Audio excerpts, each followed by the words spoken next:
Well, hey, everybody. Welcome to the Extra Mile podcast for bar exam takers. This is your host, Jackson Mummy, and this is episode 292. Now, normally we release our episodes on Wednesday mornings, but this week, Wednesday morning will be the start of the multi-state bar exam for many of you. And so we thought we would release a special episode on the weekend before in order to give you the opportunity to check it out before you go into the test. So we're going to do things a little differently today, and I wanted to just jump in and get right to the good stuff. We're glad to have all of you with us. If you've been traveling or traveling right now to your bar exam site, we hope that your travel is safe and uneventful and that you are ready for a great exam. In today's episode, I'm going to talk about 3 burdens that repeat bar takers carry into the test with them and how to get rid of those, how to make sure that they don't follow you into the exam room. And I hope you'll stick around and listen or watch that. If you'd like to watch today's episode, you can do that at celebrationbarreview.com/292, or you can listen through Apple Podcasts, iHeartRadio, radio.com, any place where podcasts are syndicated. So we'll hope you'll check all of that out. Before we get to today's message, I want to share with you a note that we got a few years ago from a successful Florida bar taker. And I thought it was a good one to use for this weekend before the bar exam. So let me just share with you what Jim told me in his email. He said, "I want to thank you for providing me with the tools, the skill, and the confidence to pass the Florida bar exam. When I came to Florida with over 30 years of experience successfully practicing law and running a mid-sized law firm in Pennsylvania, the prospect of studying and taking the Florida bar was intimidating. That was especially true for me as I only have vision in one eye. The first dose of reality was when you explained to me that practicing law is not the same as preparing for and passing a bar exam. Your teaching on how to write an acceptable bar exam essay was invaluable. I found your materials were thorough and the accompanying lectures with your personal insights were spot on.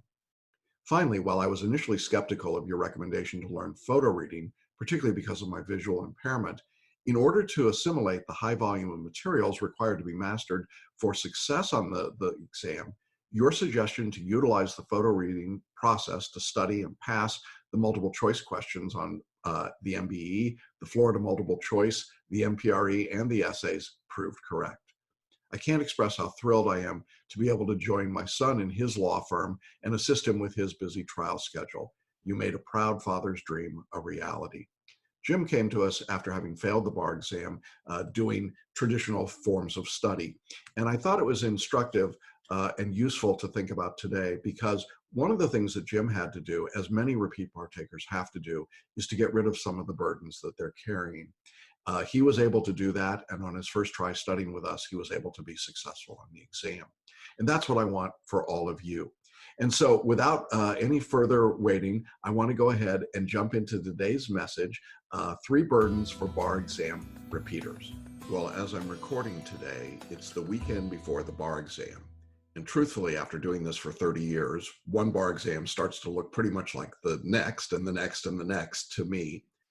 But I thought it would be useful today to talk for just a few minutes about something that I see and hear from, particularly from repeat bar takers, very frequently in this last weekend before their bar exam. And so I've titled this talk, "The 3 Burdens for Repeaters."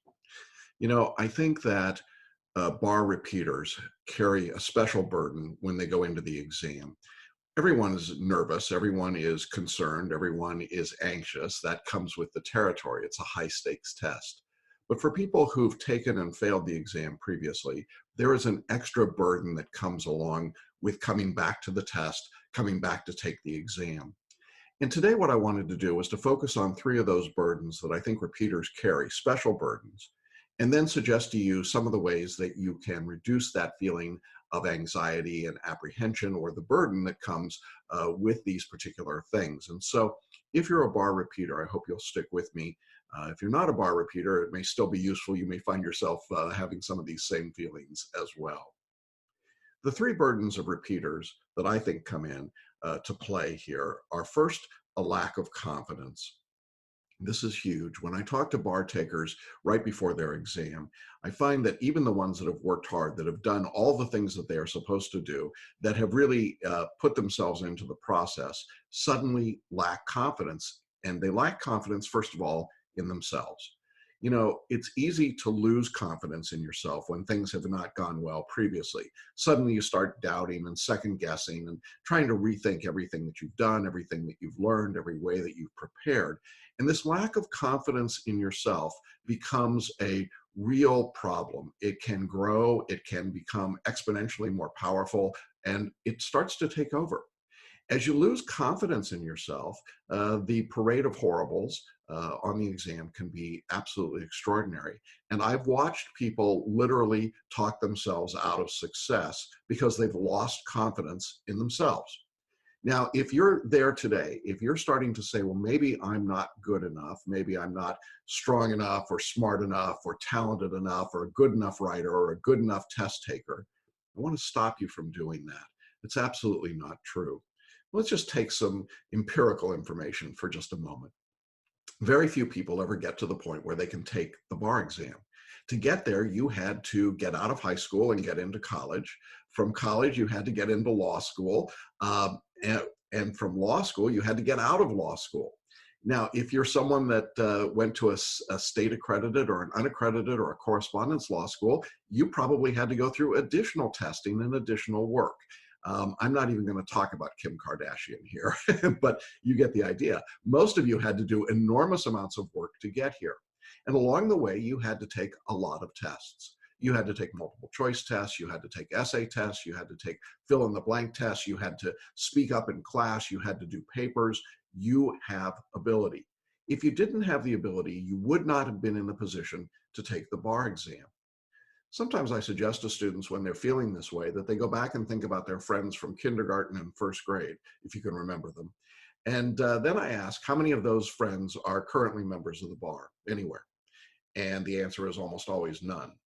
You know, you've almost always come from an extraordinary position in which very few people would be taking the bar when you were children, up to the point where you're just one of a handful of people in a position to do that, regardless of the outcome. And I also know that this is true for foreign trained attorneys. In many cases, you are very rare among your peers to be someone who's now taking a bar exam in the United States. And the point that I'm trying to make here is that for you to lose confidence in yourself really flies in the face of everything you've done to get to this point. Something else that I suggest to people when they get to this lack of confidence in themselves is to think about something in their past experience outside of the bar exam in which they've been successful. Maybe it's in your family or raising your children, or maybe it was a moment in sports when you were in high school or college. Maybe it's some work that you did that was particularly notable and you received an accomplishment or an achievement or a recognition for it. I want you to focus on that moment in this final preparation leading up to the bar exam, because that's a good way to remind yourself that you are in fact capable and competent. And having that awareness of your own ability and your own accomplishments, I think goes a very long way to helping remind you that you should be confident about yourself. Who you are is extraordinary. You are one of the smartest people on the planet. You have enormous capability, and you have, in many cases, overcome extraordinary odds just to be sitting at the bar exam table. Don't forget about that and don't lose sight of it. The second thing that I think people lose confidence in or have a lack of confidence in is in the system itself. And I certainly understand this. There is a great deal about the bar exam system right now that would make me think it's not very good and we should not feel very confident about it. I know that with some of the actions in the past few years, bar exam results being released incorrectly, bar topics being given out in California inadvertently before the exam, the quality of the graders in many states where they're hired literally on a task basis and they're not professional graders or academics. All of those things can make us feel like, wow, the system just doesn't work, and we shouldn't be very confident in it. And while I think there's a lot that we should be concerned about in the bar exam system overall, I think it's also important to take a deep breath and remember that the system generally works pretty well. What I mean by that is that while we still don't see a lot of success, the kind of success for first-time takers that we had 25 or 30 years ago, most people do pass the bar. They don't pass it on their first try, and that's one of the big differences in the world today versus 30 years ago when I started. Today, it takes people 4 times on average to pass the bar. That's interesting, because what that means is it's a 2-year cycle for an awful lot of people. And of course, in jurisdictions like California and Florida, New York, Texas, we see very low pass rates, even for first-time takers. And so we know that a lot of people don't pass the bar, but ultimately, most people do. And I think it's important to remember that most people will get through the bar exam. In fact, our website is filled with testimonials and videos from people who've passed. In some cases, people that took as long as 30 years, but they got there. And my point is, you will get there too. Don't lose confidence in the system. Now, you might be saying, well, I don't have a problem with confidence about the bar exam system, but I'm wondering about my bar review. And I understand that. I think that there are two very different approaches to bar review these days. There is the big box bar review, which still is teaching people and preparing them as though they're taking a test from 30 years ago. And then there is a movement that I think we're at the forefront of at Celebration, and that is the human potential movement and authentic assessment. And I think that when you compare the two, it's pretty clear that for repeat bar takers, the approach that we're taking works much better, dramatically better than what the traditional approach to memorize, recite, and cram does. And we've talked about that in lots of different places. We'll continue to keep talking about it. But the point I want to make is that if you're using a system like ours, you should be very confident as a repeat bar taker. You are far ahead of the odds in terms of your odds and chances of passing this upcoming bar exam. And even if you're taking a big box bar review, look, you still have a chance of passing the bar. Don't give up on the system. Don't give up on the preparation. Don't give up on yourself. Don't lose confidence in any of that, particularly at the last minute. If you selected a big box bar review, that was a choice that you made. Finish out this exam, take it, do the very best you can using that technique. If for some reason your success or your results are not favorable, that's unfortunate. But at that point, then consider what your options are and think about doing something different.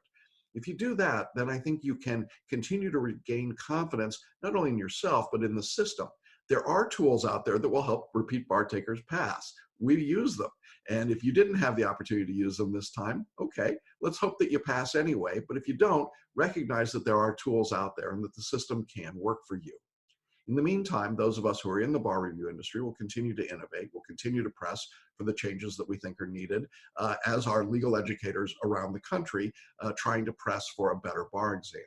And in many ways, the uniform bar exam is one manifestation of that. It's a much fairer test. It's a much better test. It offers a lot more opportunity to people, and it didn't exist 15 years ago. So progress comes slowly, but progress does occur.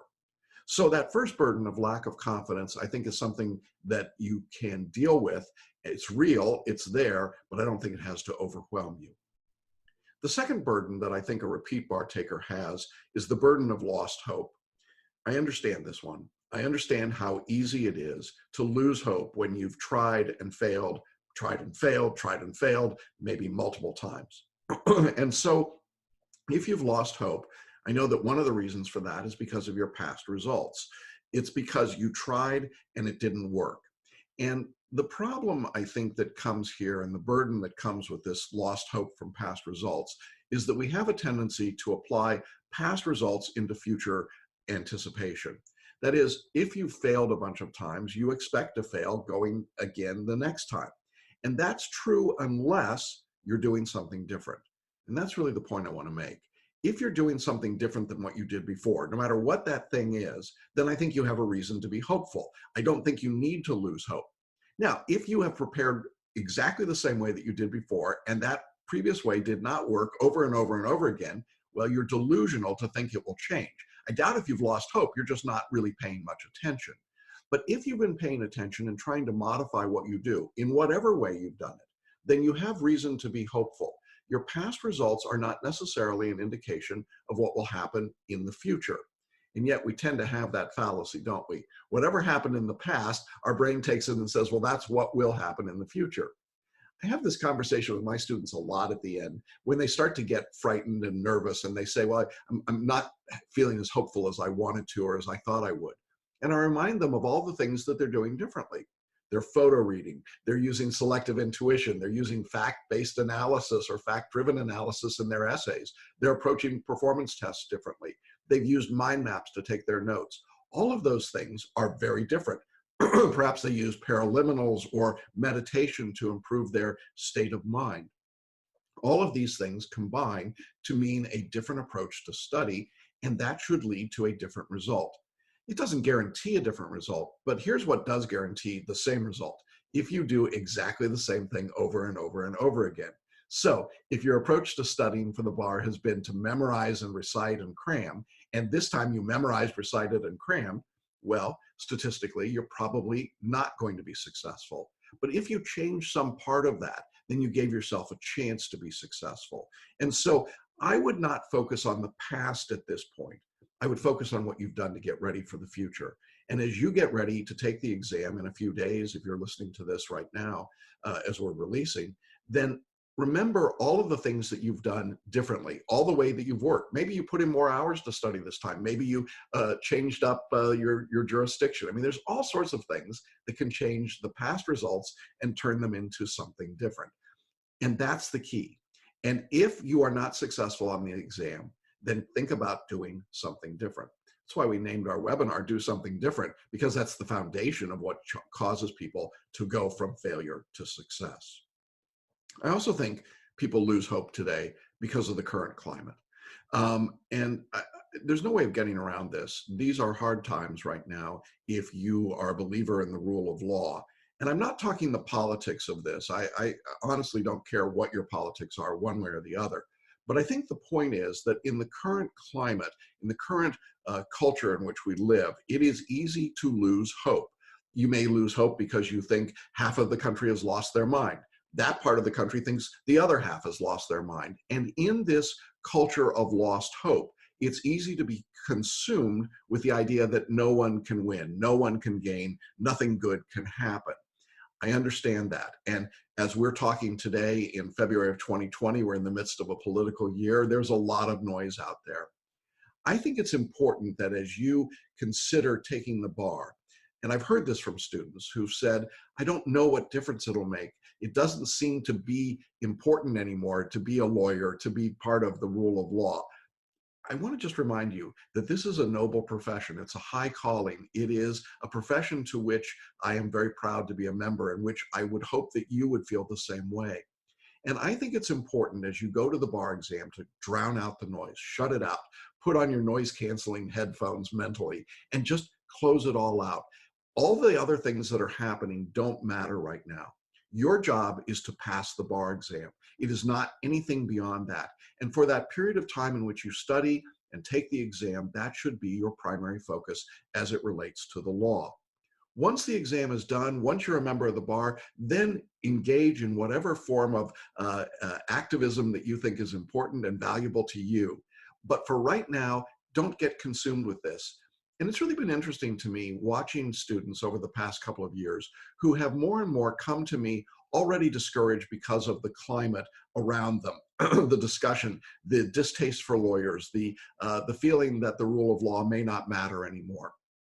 And that has taken away hope. And I think it's important to get back that hope, to believe that what we do matters, and that to being a member of the bar matters. The worst thing that I hear from students sometimes at this very end of their study is when they say, well, it really doesn't matter if I pass the bar or not. I mean, really, who cares? Well, I care. There's a client out there waiting for you. You don't know them yet, perhaps, but they're waiting for you. And perhaps you're the only one that can really help them. And they need you to pass the bar. Don't lose hope and then take away their hope as well. And I encourage you, as you go to this exam, to recognize that you are doing this not just for yourself, and not just for your family or your business or your associates or your law firm, but you're doing it because our society needs good, kind, gentle members of the bar, people who have struggled and understand what it means to struggle to achieve something of value. That makes you incredibly valuable and incredibly important. Please don't give up on yourself. Please don't lose hope. And then the third burden that I think exists for repeat bar takers is doubt about your career. You know, when you lose confidence and you've lost hope, it's easy to say, you know, maybe this just isn't the career for me. As I said, I've been doing this for over 30 years. I've worked with tens of thousands of people. I would say in all those years, I've only met a handful, and I literally mean a handful of people that I thought were ill-suited to become lawyers. I've seen people with all kinds of different skills and abilities. I've seen people who are wonderful at different aspects of the profession. I've seen people who are incredibly brilliant, but not very good at working with people. I've seen it the opposite way around. But all of those people have a place and a role to play in our profession. I don't think that if you've come this far, if you've gone through school and you went through law school and you've been doing the work of a lawyer or practicing or working to be a lawyer, I think it is wrong right before the bar exam to suddenly doubt whether or not this is the right career for you. Now, I will say most everyone that I know in the profession of law has moments of doubt about their career, moments of discouragement, moments of frustration. But that's not the same as saying, maybe I'm in the wrong career altogether.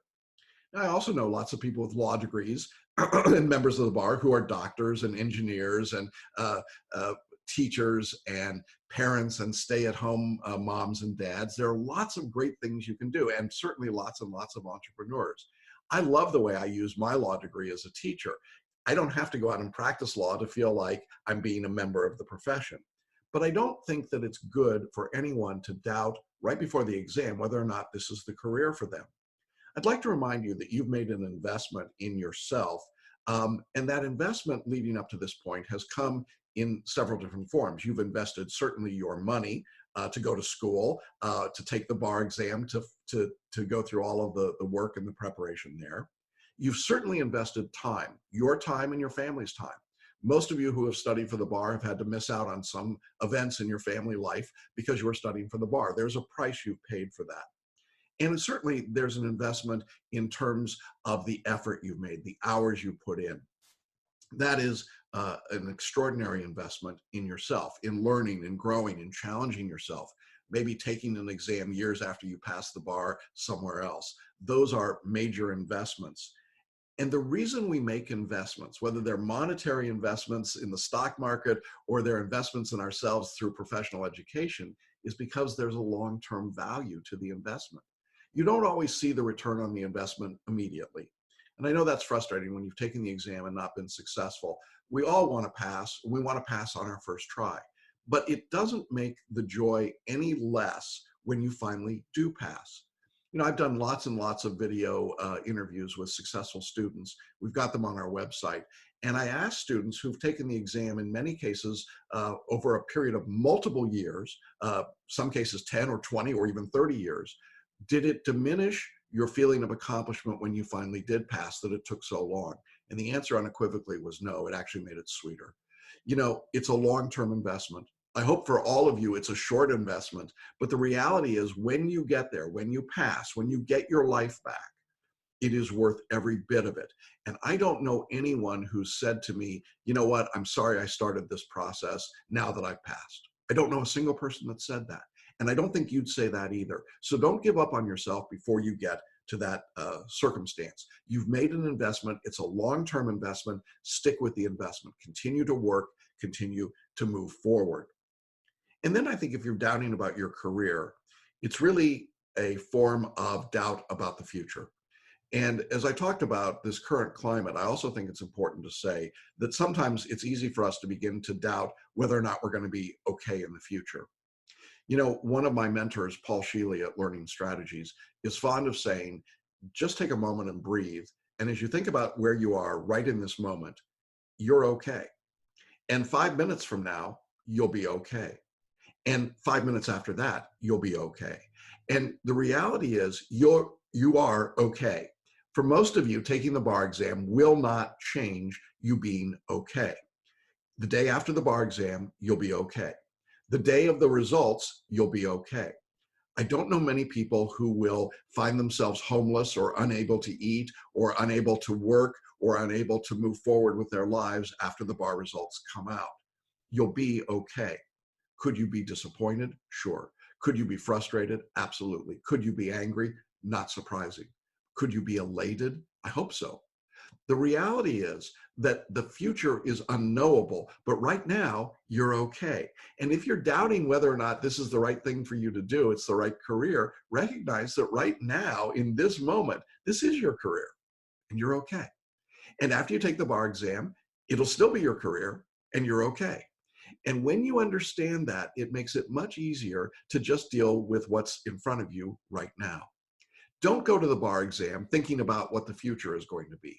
Concentrate and focus on the task at hand, answering the questions in front of you, doing the work, staying out of the drama, staying out of the noise, keeping your head in the game. If you do that, you're okay. And as long as you keep doing that from section to section, question to question, uh, uh, performance test to performance test, then you're going to be okay. You don't need to have a doubt or worry about your career while you're at the bar exam. It's not necessary. It'll work itself out. There is room in our profession for good attorneys. There always has been. I believe there always will be. Once you have passed the bar, then you can deal with those questions, but you don't need to worry about them before the bar exam.